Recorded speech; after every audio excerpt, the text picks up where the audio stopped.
Hi, I'm Dr. Elliot Adam from ElliotOracle.com, and it's time for this week's Oracle Reveal. So earlier today on Instagram, I placed up a photo with 3 different animals on it.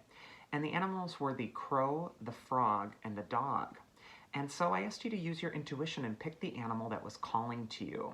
So right now ask yourself, which animal is calling to you? Which one's getting stuck in your head? Is it the crow, is it the frog, or is it the dog? Whatever animal you're picking is going to have a message for you. And it doesn't have to be your favorite animal, it just has to be the one that really resonates or the one that's really getting stuck in your head today. So for those of you who pick crow, crow is associated with death and rebirth. It's also associated with laws and breaking those laws and going into other states of consciousness. But for the first card for the crow people, it's where it's best to place your focus this next week. And we actually got the 4 of Cups. And the 4 of Cups is all about accepting good things that are being offered to you at this time. Sometimes this card comes up if you're so focused on a problem or a worry or something from the past or something from the future that you don't have any control over, that you're not able to see the gift that's being offered. And you can see here, one of the cups is being offered on that cloud, and so it's implying that there's a gift coming from above. Whenever this card comes up, it's telling you to accept your blessings and to allow good things in at this time by being present, by not being so far ahead in the future that you're worried, and also not being so far into the past that you are losing sight of where you are right now. The advice from your inner wisdom for the crow people is actually the Ace of Pentacles. And whenever we see the Ace of Pentacles, it indicates that there is a new opportunity for success for you. And when we couple the Ace of Pentacles with the 4 of Cups, it might indicate that whatever the gift that is being offered to you might be affecting your work environment. It might be affecting how you're getting along with others there. Or it might even be affecting some sort of prosperous new beginning or something that you really want to launch. Whenever we see the Ace of Pentacles, it indicates that there's a new opportunity for prosperity for you at this time, but that you need to totally seize the day. You need to take this moment to really walk through the golden doorway that might be opening up for you. When I see both of these cards, it just indicates that there's a lot of good stuff around you. You just might not be seeing it. And so you really want to pay attention and also acknowledge your blessings and just look at things through a lens of gratitude or positive energy so that you're not feeling stumped by what that gift might be. And then finally, we have a mythic archetype that's going to be helping the crow people during this next week, and that's actually Hades, which is appropriate for the crow.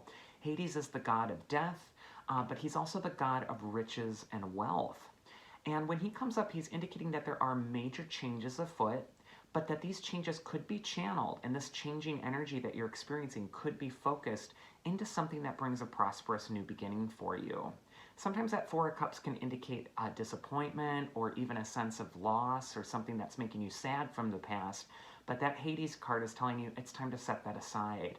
Focus on wealth, abundance, prosperity, and also just get busy, get to work, and you should be okay. So that's the message for Crow. For those of you who picked the frog, frog is the great cleanser. Frog brings the rains, and frog is really great with cleansing yourself through tears or even just through the element of water. So if you're attracted to frog right now, you might need to drink more water or you might need to go through a cleansing process at this time. The first card for frog is where it's best to place their focus this week. And we got the 9 of Cups. The 9 of Cups is a card of gratitude and abundance, and it's also a card of wishes coming true.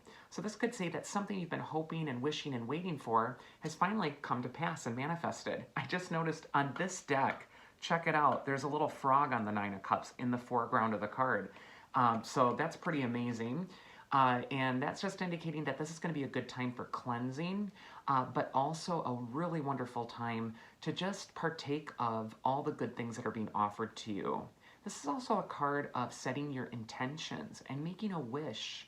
And so it might be important for you to let go of anything that is clouding your feelings and making you not worthy or making you not feel like you could have your wish, that instead it's time to really pour the cleansing waters of the frog on you and open your heart to what's possible at this time. There's definitely a magic afoot for the frog people. The next card is advice from their inner wisdom, and that's actually the 8 of Swords. And the 8 of Swords indicates sometimes a feeling of being stuck or trapped. Maybe one of the things that really needs to be cleansed is that sense of not being able to move forward or feeling like your hands are tied. The Eight of Swords traditionally can indicate that you mentally are creating barriers for yourself at this time, and it's time to let go of any thoughts that are making you feel scared, reactive, stuck, or that you're just unable to move forward at this time. When I see this card right next to the Nine of Cups, and especially with that frog symbolism, it's just an important time to let the black rain clouds finally dissipate and to let the sun back in. Eight of Swords is telling you not to give up before you've tried. And maybe what really needs to be given up right now is not your goal, but instead any negative self-limiting thoughts that you might be weaving through in your head at this time. So be more expansive and think about what is possible. And then also the Eight of Swords, on the side as well, can sometimes just indicate that you're undergoing some unnecessary suffering mentally. And it's time to kick that habit and to focus on the positive instead. And then finally, we got that mythic archetype that's going to help the frog people this next week. And we have Odysseus. And he is the hero who goes through the journey all the way to the Trojan War. It takes him 20 years to get home. And so this is just indicating that there is something that you're really focusing on that is a long-term gain, a long-term success. But just like Odysseus, if you run into some Eight of Swords energy, don't give up your quest. You got to keep searching. You got to keep pushing.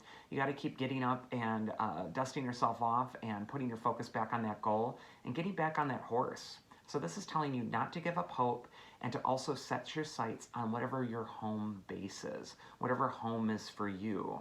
And oftentimes that can be your center. So it's just really important to get centered and clear the energy out. And do not give up. It might feel like you're on your own odyssey and journey, but you will get to your destination. And then finally, we have the people who picked the dog. And dog has to do with friendships. It has to do with loyalty. It also has to do with working with other people. So this could be a time to cooperate and also show unconditional love to the people that you're caring about most at this time. The first card for the dog people is where it's best to place their focus. And we got the Nine of Wands reversed. And the Nine of Wands can indicate a frustration sometimes with life, and sometimes it represents just having a chip on your shoulder, kind of feeling, grudging that something's more difficult. Sometimes when the Nine of Wands comes up, we look at other people and perceive certain advantages that they have, and we think, why do they have it so easy? Why is it so tough for me? But this is comparing apples to oranges. And the Nine of Wands reverse reminds you that nobody gets a free pass in this life. Everybody's got their own trials and tribulations to go through. Whenever this card is coming up, it's telling you to get out of that conflict-driven thinking and stop, gearing up for battle every day. Instead, it's time to release any tension or anything that's just making you feel negative because you're resentful or you're griping about something. This is a time to forgive and to let go. Next, for the dog people, we have advice from their inner wisdom, and we got the Chariot. And so this is so clear. We got that one victimized card, the Nine of Wands reverse, where you're feeling like a victim to things. And then here we have advice from your inner wisdom, which is saying it's time to be powerful again. The Chariot is all about grabbing the bull by the horns, taking a risk, getting out there, and changing your energy from reactive energy, where you're hoping, wishing, waiting, reacting to what other people are doing, to rather being very proactive and saying, you know what, I'm not going to wait for this anymore. I'm going to take control. Or you know what, this bad stuff isn't happening to me because someone else is doing it to me or because of my position in life. It's because I'm choosing not to be powerful. So it's time for me to step up. So whenever the Chariot card comes up, it tells you to be brave and courageous and bold and go for it. And then finally, the mythic archetype that's going to help the dog people. Wow, look at that other courageous card. We got Heracles, who's the god of strength. And he's also the one who overcame all the labors. And so this could be a time when you're really feeling like there's a lot of labor, there's a lot of things on your shoulders, and they are fighting an uphill battle. But that Chariot card says it's time to be strong and powerful. And as long as you're not allowing yourself to be victimized by this current situation, you are going to be just fine. So don't get sad, don't get reactive, get powerful. So that is this week's reading.